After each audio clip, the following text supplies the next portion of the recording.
Assalamualaikum warahmatullahi wabarakatuh. Saya Fauzan Ismail Zaki. Baiklah, di sini saya akan membuat tugas yang mana tugasnya itu membaca ibu pemrograman mobile. Langsung aja kita masuk ke 14 yang dimana deployment dan bias. Yang pertama ada Prebel Concept, The Gradation Day. Selama proses belajar dan pengembangan awal, kita sangat dimanjakan oleh kemudahan Xpogo. Aplikasi ini ibarat seperti roda 3 yang aman dan stabil. Kita bisa langsung mengayuh tanpa takut jatuh karena semua konfigurasi natif sudah disiapkan oleh tim Expo. Namun saat kita ingin merilis aplikasi ke publik atau menggunakan pustaka natif, khusus yang tidak didukung Xpogo, seperti Bluetooth dan low energy atau pembayaran in aplikasi, kita harus lulus dari sepeda roda 3 ini. Kita memasuki fase yang disebut Rebel, di mana kita beralih dari lingkungan sandbox yang terbatas menuju lingkungan development world yang penuh kuasa.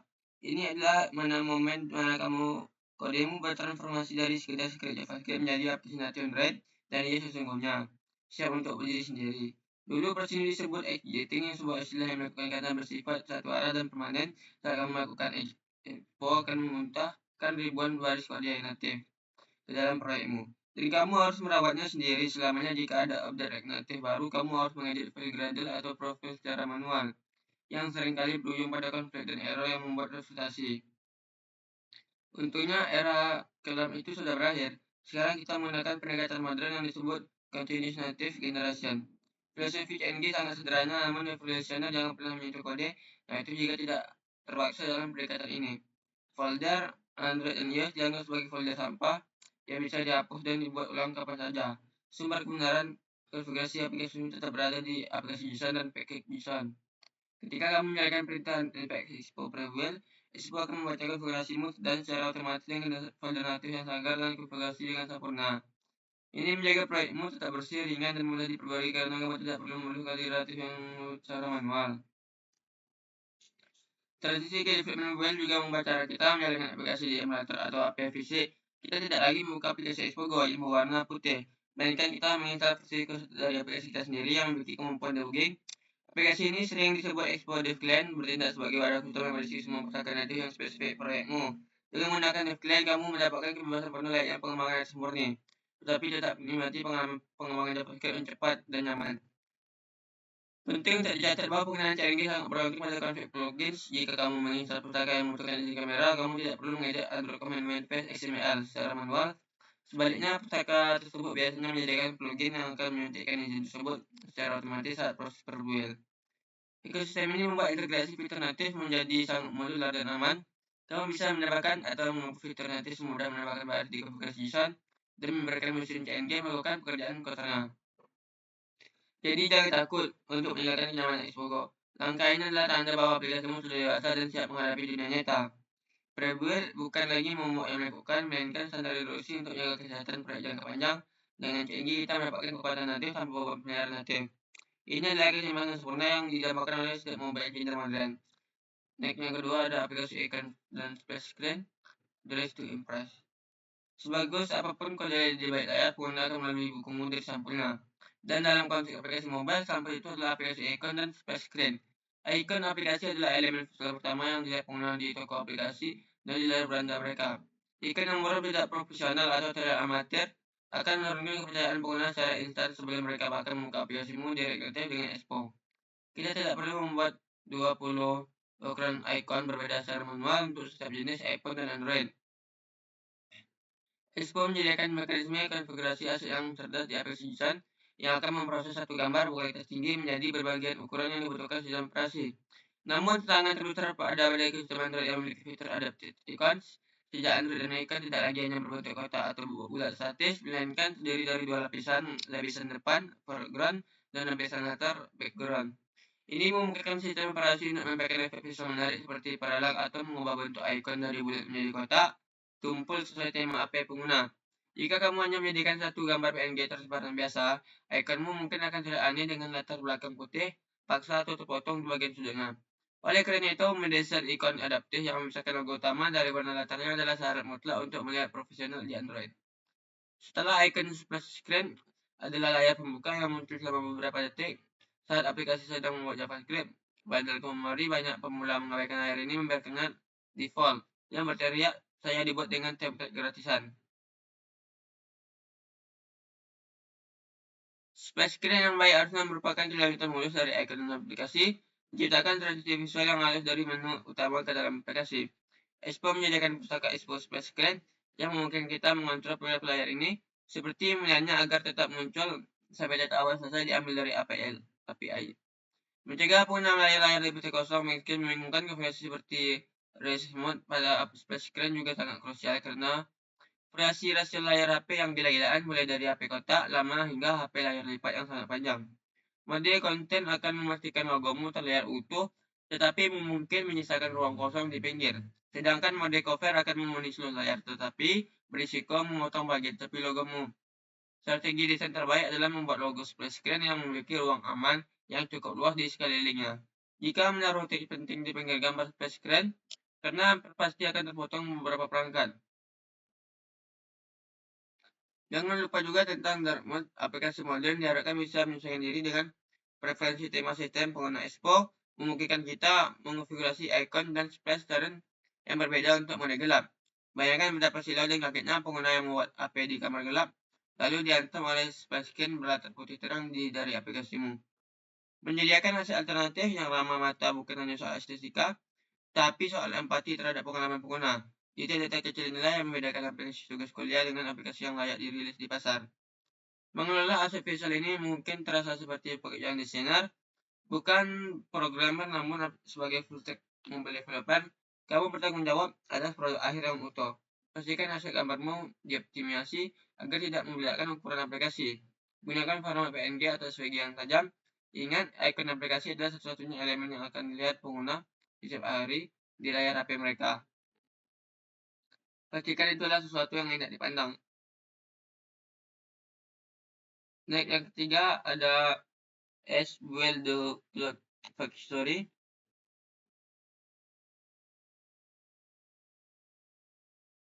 Setelah kode selesai dan aset siap, ini tiba saatnya untuk mengubah kumpulan teks JavaScript ini menjadi file bin yang bisa diinstal aplikasi atau EAB. Untuk Android, iPhone, untuk iOS, dulu proses aplikasi atau build ini membutuhkan komputer dengan spesifikasi dewa. Untuk membuat aplikasi iOS, kamu wajib memiliki komputer. Pengguna Windows dan Linux hanya bisa gigit jari atau meminjam laptop teman. Masalah ini dipecahkan oleh SBL Expo Application Service, awan angkas di mana kamu mengirimkan cetak biru dan server kuat milik Expo yang akan merakitnya menjadi aplikasi jadi. Keunggulan utama SBL adalah mendokumentasi pengembangan iOS. Kamu bisa menulis kode di laptop Windows murah seharga 5 jutaan, mengirim perintah build ke iOS dan menerima file. API yang valid untuk diunggah ke Apple App Store. Kamu tidak perlu MacBook seharga 20 juta hanya untuk merilis aplikasi. Ini adalah game changer bagi mahasiswa dan pengembangan independen di negara berkembang. Seluruh proses konfigurasi build diatur melalui file JSON, di mana kamu bisa menentukan profil build yang berbeda, seperti profil development untuk debugging, preview untuk internal team, dan production untuk rilis ke toko aplikasi. SBL juga menangani kerumitan kode signing atau penandatanganan kode digital. Agar aplikasi bisa diinstal di HP Android atau iOS, aplikasi tersebut harus ditandatangani dengan sertifikat kriptografi yang valid. Mengelola sertifikat ini secara manual adalah salah satu proses paling membingungkan dan rawan error dalam sejarah pengembangan software. SBL menawarkan opsi manajer credentials di mana Expo akan membuatkan penyimpan dan mengelola semua sertifikat keamanan itu untukmu secara otomatis. Kamu tidak perlu lagi pusing memikirkan sertifikat XORI atau private cache yang hilang. Expo menjaganya di berangkas awan yang aman. Selain itu, SBL mendukung konsep internal distribution yang sangat memudahkan proses pengajian alih-alih berdasarkan title lewat Google Play, konsol atau test flag yang prosesnya lama dan ribet. Kamu bisa membuat build khusus yang bisa langsung diunduh dan diinstal oleh timmu lewat tautan URL dan QR kode. Fitur ini mencapai siklus umpan balik. Tim QA dan dosen pembimbingmu bisa mencoba aplikasi versi terbaru dalam hitungan menit setelah kamu melakukan push kode, tanpa harus menunggu proses review dari Apple atau Google yang bisa memakan waktu berhari-hari. Tentu saja karena ini adalah layanan cloud atau ada batasan kuota, terutama proses build ini cloud bisa memakan waktu antrian jika server sedang sibuk. Namun keuntungannya jauh melebihi waktu tangguhnya. Selagi ia sedang membuat aplikasimu di awan, laptopmu tidak terbebani, kipas tidak berbunyi kencang, dan kamu bisa lanjut mengerjakan tugas lain atau nonton Netflix. Inilah bentuk efisiensi kerja yang nyata. Integrasi ESBuild dengan GitHub juga memungkinkan alur kerja otomatisasi penuh. Kamu bisa mengatur agar setiap kali kamu melakukan push ke Brandman, otomatis memicu proses build baru. Ini adalah praktik DevOps modern yang menjamin bahwa produksi aplikasimu selalu sinkron dengan kode terakhir. Yang disetujui dengan ESBuild, proses rilis handlenya menakutkan dan teknis menjadi sekedar satu perintah terminal. Dan yang keempat ada auto update the script weapon. Salah satu mimpi buruk terbesar pengembangan aplikasi mobile adalah menemukan bug kritis tepat setelah aplikasi dirilis di aplikasi store. Untuk memperbaikinya dengan cara tradisional, kamu harus membutuhkan kode yang melakukan build ulang 30 menit, upload ke store, dan menunggu proses review dari aplikasi atau Google yang bisa memakan waktu 1 hingga 3 hari. Selama waktu tunggu itu, pengguna terus marah-marah dan memberikan rating bintang 1. Disinilah OTA update atau yes update hadir sebagai senjata rahasia. Fitur ini memungkinkan kita mengirimkan perbaikan kode JavaScript dan hasil gambar langsung ke aplikasi pengguna melewati antrian review store sepenuhnya. Mekanisme ini bekerja karena arsitektur React Native yang unik. Aplikasi React Native pada dasarnya terdiri dari dua bagian, cangkang native dan isi JavaScript. Aturan aplikasi store melarang kita mengubah cangkang native tanpa review, tapi mereka mengizinkan kita memperbarui isi JavaScript selama tidak mengubah tujuan utama aplikasi secara drastis. Saat pengguna membuka aplikasimu, aplikasi akan mengecek ke server yes apakah ada bundle JS yang lebih baru. Jika ada, aplikasi akan mengunduh update tersebut di latar belakang dan menerapkannya pada saat aplikasi dibuka berikutnya. Rasanya seperti merefresh halaman web, tapi di dalam aplikasi native. Yes Update menggunakan konsep channels untuk mengelola distribusi. Kamu bisa memiliki aturan production untuk pengguna umum, staging untuk tester, dan preview untuk tim internal. Kamu bisa mengirim update fitur baru ke saluran staging terlebih dahulu untuk memastikan semuanya aman, lalu mempromosikan update tersebut ke saluran production dengan satu perintah. CLI ini memberikan fleksibilitas luar biasa dalam manajemen rilis. Kamu bisa melakukan I atau B sistem atau perbaikan cepat dengan risiko minimal. Namun ada satu aturan emas yang tidak boleh dilanggar. UCA update tidak bisa mengubah kode native. Jika kamu menambahkan pustaka baru yang mengubah folder Android dan iOS, kamu wajib melakukan build ulang aplikasi dan IPA dan submit ke store secara manual. OTA hanya bekerja untuk perubahan di sisi JavaScript, CSS, dan hasil gambar. Mencoba mengirim update yang membutuhkan perubahan natif lewat OTA akan menyebabkan aplikasi pengguna crash karena kode JS mencoba memanggil fungsi natif yang belum ada di cangkang natif lama mereka. Yes Update juga cerdas dalam hal efisiensi bandwidth. Dia menggunakan algoritma diferensial yang berarti dia hanya mengunduh bagian kode yang berubah saja, bukan mengunduh ulang seluruh aplikasi. Ini sangat penting untuk pengguna dengan kuota internet terbatas.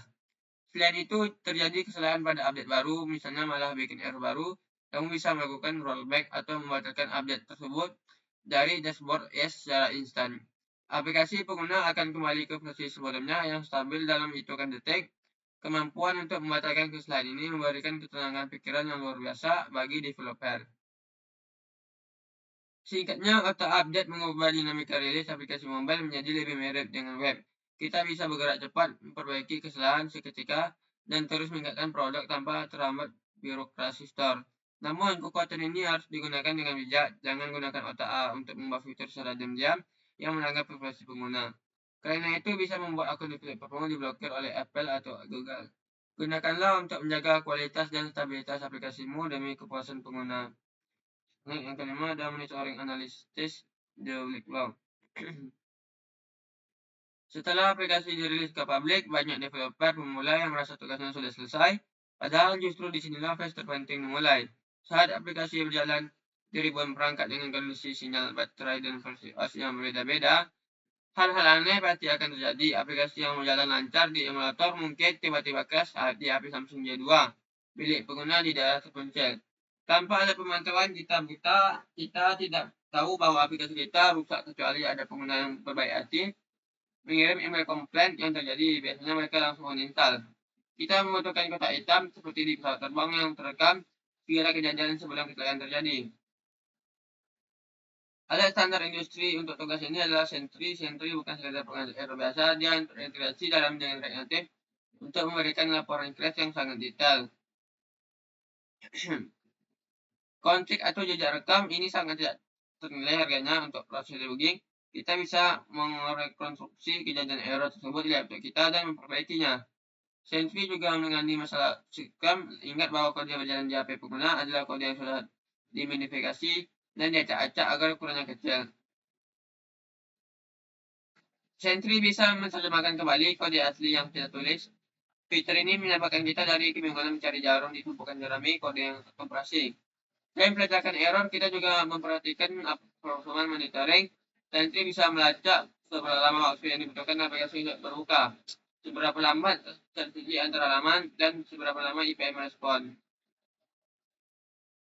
Data performa ini membantu kita mengambil keputusan teknis berdasarkan fakta, bukan asumsi. Terakhir, aspek analitis menggunakan alat seperti Embedded atau Google Analytics via Firebase membantu kita memahami perilaku pengguna, fitur mana yang paling sering dipakai, di mana pengguna sering berhenti, apakah mereka menekan tombol beli, tapi batal bayar. Data ini penting bukan untuk debugging kode, tapi untuk debugging bisnis dan desain UX. Sebagai developer, wawasan ini membantu kita memperhatikan fitur mana yang harus dikembangkan selanjutnya. Jika tidak ada yang buka halaman pengaturan, mungkin kita tidak perlu menghabiskan waktu seminggu untuk mempercantik halaman tersebut. Memasang alat monitoring seperti Sentry adalah bentuk tanggung jawab profesional. Ini menunjukkan bahwa kamu berdiri dengan kualitas pengalaman pengguna. Bahkan setelah aplikasi meninggalkan laptopmu, siklus pengembangan modern adalah kode build, ship, monitor, pick, repeat. Tanpa face monitor, siklus itu terputus dan kamu tidak akan pernah bisa membuat aplikasi yang benar-benar stabil dan sukses. Jadikan notifikasi Sentry sebagai sahabatmu yang jujur, yang memberitahumu saat yang masalah sebelum bos atau dosenmu yang menemukannya. Next, karena ada integrasi keislaman delete left. Sampailah kita di bab terakhir, bab 14, bukan lagi tentang menulis kode di gambar yang sunyi, melainkan tentang development mendapatkan karya kita ke dunia nyata untuk dipakai orang banyak. Saat tombol beli tekan dan aplikasi terbit di store, tanggung jawab kita berubah dari sekedar kader menjadi pembawa tampak. Satu, development dan konsep awal amal jariah. Saat aplikasi kita di deploy, dia akan hidup di HP ribuan orang, bekerja 24 jam melayani pengguna, bahkan saat kita tidur. Dalam Islam ini adalah definisi teknis dari amal jariah atau dosa jariah. Barang siapa yang mencontohkan suatu jalan yang baik dalam Islam, maka dia memperoleh pahalanya dan pahala orang-orang yang mengamalkannya. Dan barang siapa mencontohkan jalan yang buruk, maka dia menanggung dosanya. Hadis riwayat Muslim. Setiap baris kode yang kamu deploy adalah investasi akhirat. Jika aplikasi memudahkan orang bersedekah, belajar atau bekerja halal, pahalanya akan mengalir kirim ke akun akhiratmu selamanya. Sebaliknya, jika aplikasimu memfasilitasi maksiat, dosa pun akan terus mengalir. Maka sebelum ship out, pastikan niat dan dampak aplikasimu melurus. Atau update dan konsep taubat yang segera, Twitter over the air atau update memungkinkan kita memperbaiki bug fatal secara instan tanpa menunggu proses birokrasi store yang lama. Kita tidak biarkan pengguna terjebak dalam kesalahan aplikasi berhari-hari. Sikap gerak cepat memperbaiki kesalahan ini sangat dicintai dalam Islam. Ini adalah esensi taubat. Manusia adalah tempatnya salah, tapi sebaik-baiknya pendosa adalah segera bertobat dan bersegeralah kamu kepada ampunan dari Tuhanmu. Quran Surah Al-Imran ayat 133. Jangan menunda perbaikan diri. Jika kita menyadari ada bug dalam akhlak atau ibadah kita, lakukan auto update, istighfar dan perbaikan. Dari itu juga jangan menunggu versi bulan depan, Ramadan atau nanti tua. Perbaiki selagi ada koneksi nyawa. Yang ketiga ada monitoring Sentry dan muraqabah atau pengawasan. Kita memasang Sentry agar kita tahu jika aplikasi di tangan pengguna. Kita ingin tahu detailnya kapan, di mana, kenapa. Kita tidak ingin buta terhadap koneksi ciptaan kita. Namun ingatlah bahwa kita pun sedang dimonitoring Allah SWT, memiliki sistem pengawasan yang jauh lebih canggih dari Sentry yang mencatat setiap detik hidup kita tanpa ada log yang terlewat. Dan dia bersama kamu di mana saja kamu berada.